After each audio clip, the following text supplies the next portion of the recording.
Hey there, welcome to Stories with Grandma. Let's read All the Animals Where I Live. Pretty hummingbird.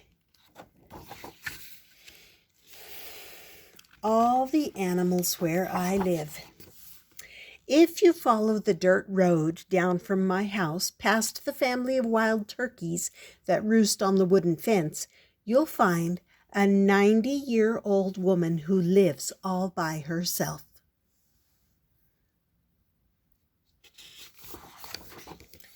One day, the old woman saw a bear from her kitchen window, so she went outside, shoo, and scared away the bear.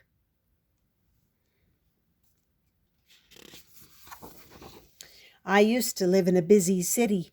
From my kitchen window, I could see buses and trains, people waiting for buses and trains, ambulances rushing to the hospital, dogs on leashes walking to the park, people arguing, and people holding hands. I never saw a single bear. Now I live in the country, but still I haven't seen a bear. Not unless you count Frederick. This is Frederick. My Grandma Jane gave me Frederick when I was 3 years old. Now he sits nearby while I write stories and draw pictures. Sometimes when I don't know what to draw, I just draw Frederick. I loved my Grandma Jane.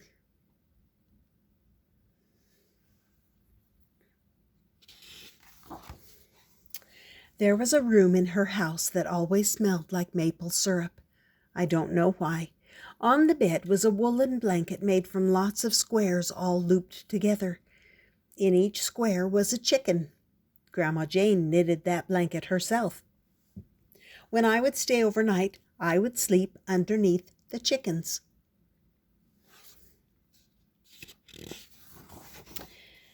If my Grandma Jane had been an animal, she would have been a hummingbird, flitting and buzzing and always busy gathering fluff and knitting it into a comfortable nest.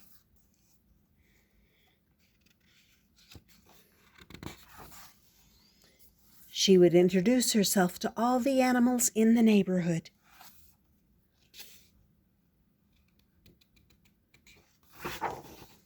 Then she would fly to where I live now.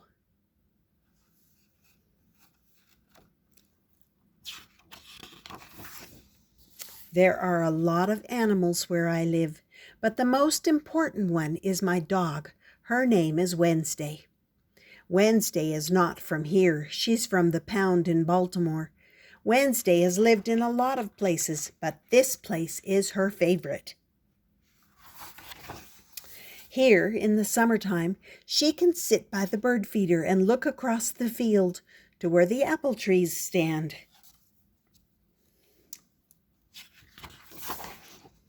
In the morning, the cranes come and make a racket.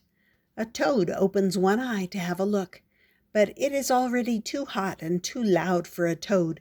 He goes back to sleep while the dragonflies buzz.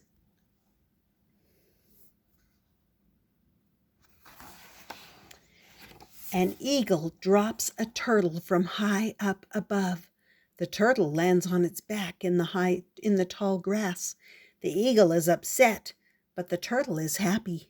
He begins his long walk home.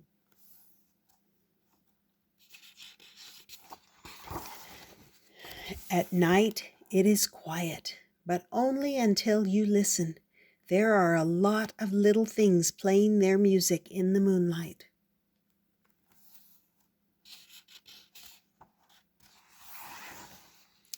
Then the coyote howls, and nothing moves. Except for Wednesday. She runs to the window and barks, barks, barks.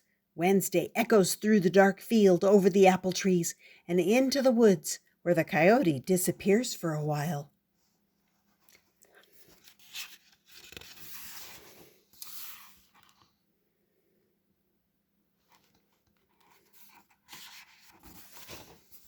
Summer comes and summer goes. The wind knocks the apples to the ground. Wednesday knows that the deer will come. She waits and chases them away. It is a game they play.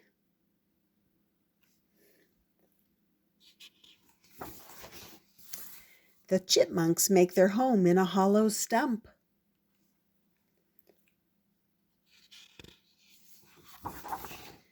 In winter, Wednesday watches out the window. The cranes have all flown away. The mice and moles are hiding underground.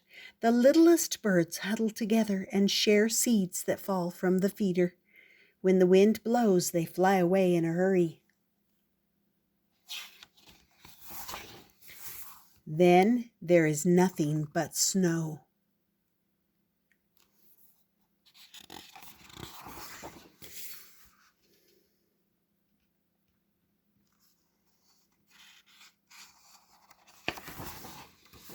And the smell of maple syrup. That was called All the Animals Where I Live. I hope you liked it and that you subscribe and come back often.